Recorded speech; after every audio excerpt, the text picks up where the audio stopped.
Welcome to Sugar Pills, a practical guide to self-care, where your host, writer, actor and producer Candy Washington helps you live a more joyful life with a cheeky dash of pop culture news. Be sure to subscribe, leave a 5-star review and join the conversation on Instagram at Candy Washington. Let's go!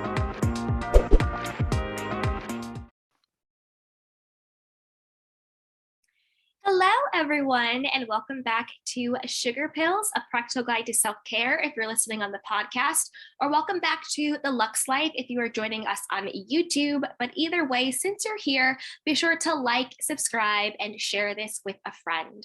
So before we dive into today's episode, which is how to stop being insecure, I will walk you through 5 steps to undoing your insecurities and negative self-talk. But before we dive in, if you ever need any extra guidance or just, some one-on-one coaching, be sure to subscribe to our Lux Life VIP group. It's linked below. And you can also join our newsletter that is completely free, and you will get weekly tips and insights on self-care, self-love, and manifestation. So be sure to check all of the links in the description box and in the show notes.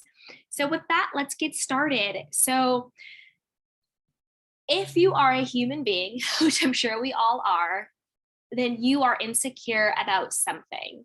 You have insecurities around something, whether you're insecure about the way that you look, the way that you talk, the way that you act, where you're from, where you're not from, how much money you have, how much money you don't have, if you're married, if you're not married, if you have children, if you don't have children. We have so many different types of insecurities in our lives, right?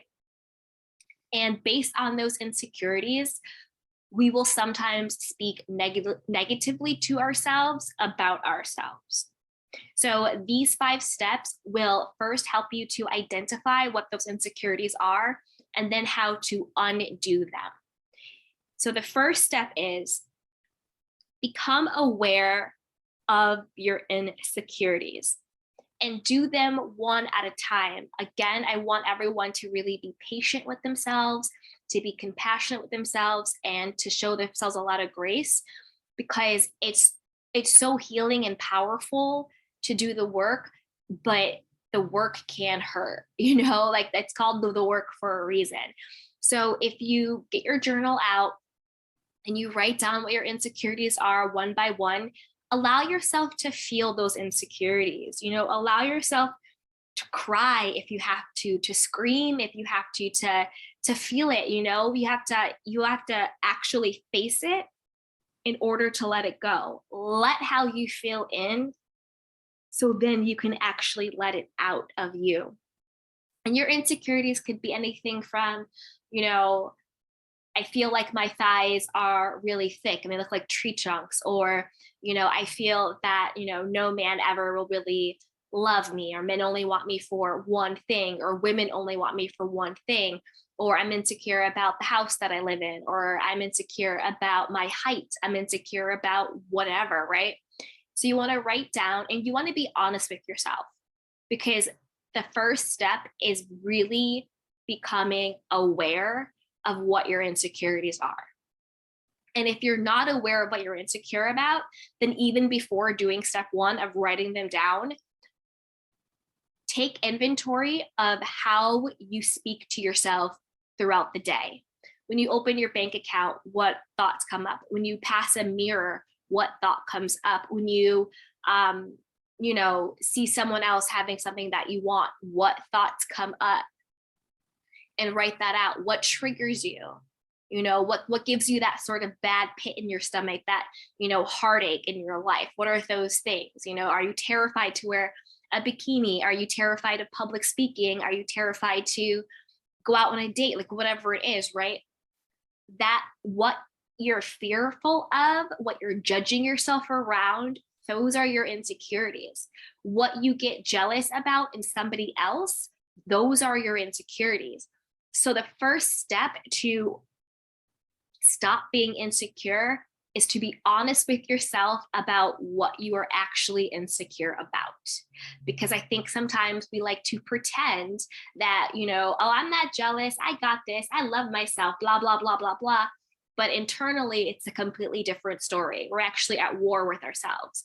We're saying we're not jealous. We're saying we're good. We're saying we're this, but inside it's a completely different story. So the first step is to really get honest with what internal battle and struggle you are going through. So that is the first step.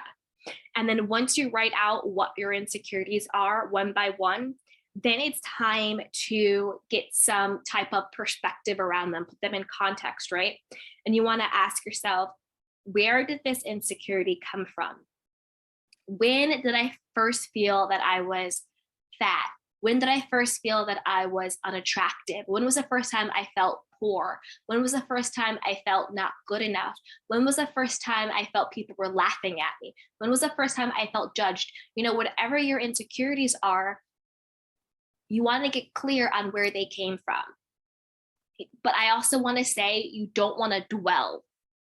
So this part of the steps, you don't want to dwell on it. You don't want to fall into victim mentality. You don't want to fall into woe is me. All this stuff has happened to me. All these people said things to me. You don't want to dwell on it. You just want to get the awareness of, oh, so this happened in my childhood. Somebody said this to me on the playground. My mother made this comment once. That's where that belief, that's where that insecurity came from. That's all this is just to get a little bit of awareness around where it came from. The second step, so once you've done the first one, which is to become aware and to identify your insecurities, and just to get a little bit of perspective of where they came from, remember, we're not dwelling there. The second step is to change your perspective on your insecurity. This is by saying, am I willing to see this differently? Am I willing to see this insecurity or this experience through the lens of love? Am I willing to see this insecurity from the perspective of being my own best friend, right?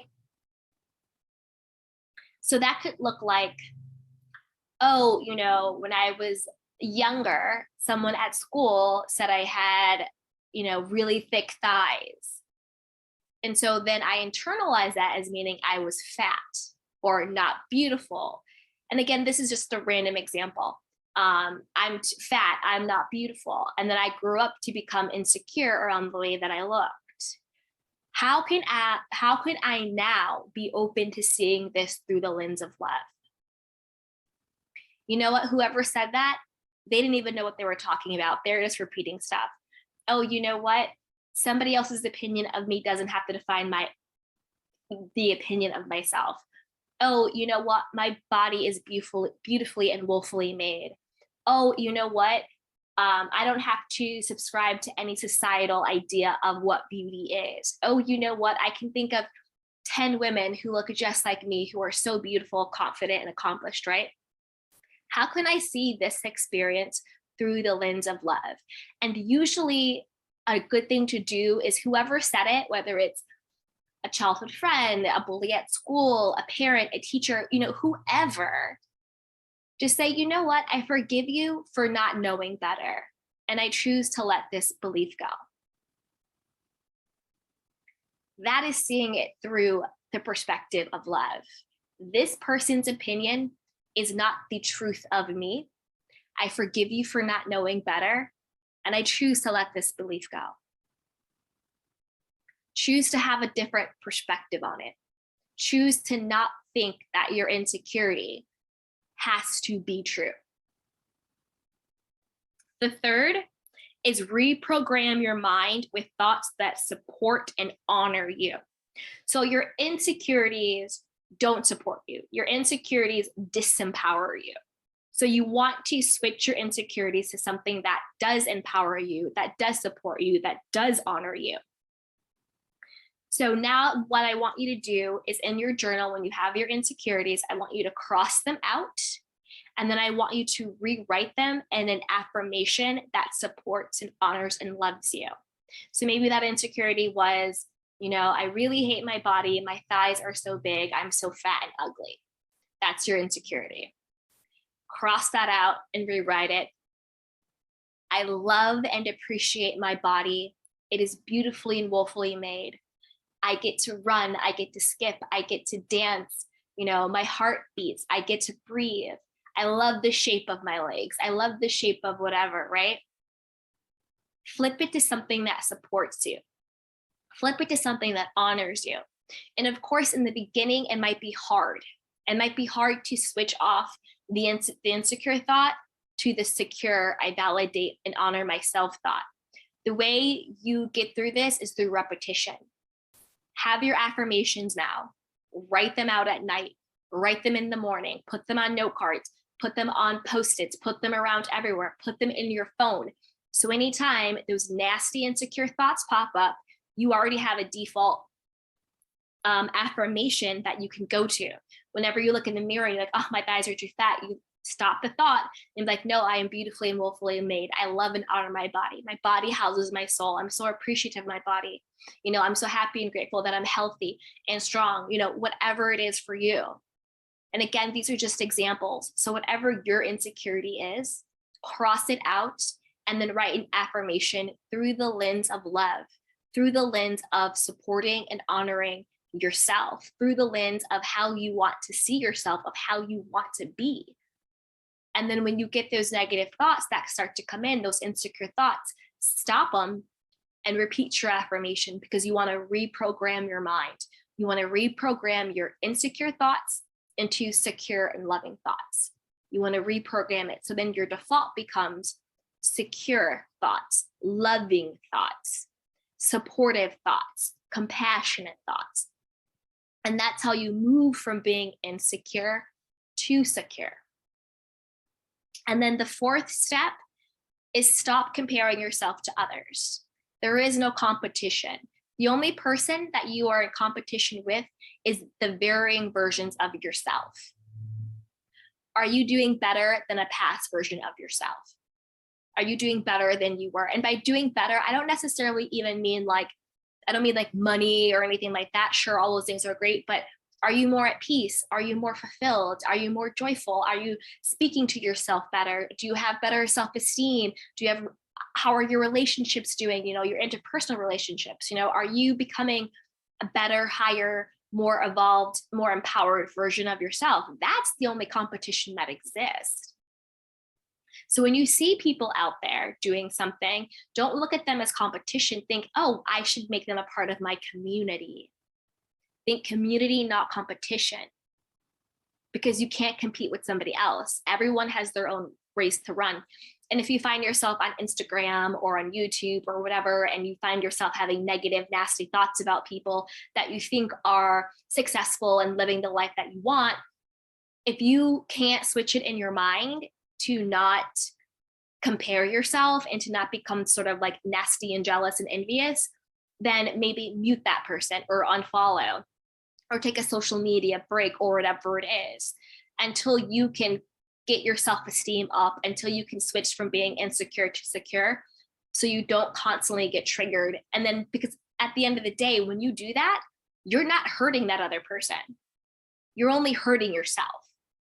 You're only feeding yourself negativity. You're only feeding yourself jealousy. And all of that does is just continues to lower and lower your own self-esteem. Because at the end of the day, that person's success has nothing to do with you.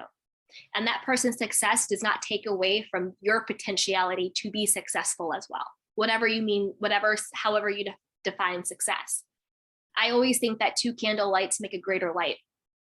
That's why I mean not competition, community. So if my candle light is shining bright and I see another shining bright light, I want to join that light so we can shine even brighter together. But if I distinguish that light, it doesn't make me shine any brighter. And the fact that that light is shining doesn't mean I shine any less. But together we can shine brighter. And then the 5th step is, now you need to make it a lifestyle. Now you need to practice mindfulness, because remember, we're human beings. Be compassionate with yourself. Give yourself grace. Forgive yourself. You're going to have insecure thoughts. You're going to have negative thoughts. It's just the way life is. But what you can do is reprogram yourself to have your default system to be secure thoughts, empowering thoughts, loving thoughts. And that's what these steps do. They get you to have a new default system, a new subconscious mind, a new way of being. And then you want to be mindful and make it a lifestyle. So when those negative thoughts creep up, when those insecure thoughts creep up, you have that plan in place. You're like, oh no, negative thought, you have no power here. I know that I am worthy, valuable enough. I know that I am successful. I know that I'm beautifully, willfully made. I know blah, blah, blah, blah, blah, whatever it is, you have your default affirmations to cancel out that negative thought and to affirm what it is you really want. You empower yourself with the thought that is life affirming for you, rather than being ruled by insecure thoughts that disempower you and make you into a victim. So there you have it. Those are the 5 steps to undo insecurities. And just a quick reminder, you guys, if you want any of the love collection, we have mugs and sweatshirts and candles and some really cool stuff. So head over to candywashington.com and you can shop. And it's also linked below in the show notes and in the description box in case you just want to treat yourself to something from the love collection. And don't forget again to join our Lux Life VIP group where we do weekly coaching calls. We have resources for self-care, self-love, and manifestation. And we also have a growing group of very supportive people, our growing community of support, which is great, and other fun goodies. There's also the Journey to Self-Love journal. You can get that. It's also linked below in the show notes and in the description box. So with that, thank you so much for spending this time with me. As always, I am so honored to help you lead a more joyful life. Don't forget to like, rate, review, subscribe, and also share this with a friend. So until next time, be well, take care of yourself and each other. Welcome to Sugar Pills, a practical guide to self-care, where your host, writer, actor, and producer Candy Washington helps you live a more joyful life with a cheeky dash of pop culture news. Be sure to subscribe, leave a 5-star review, and join the conversation on Instagram @Candy Washington. Let's go!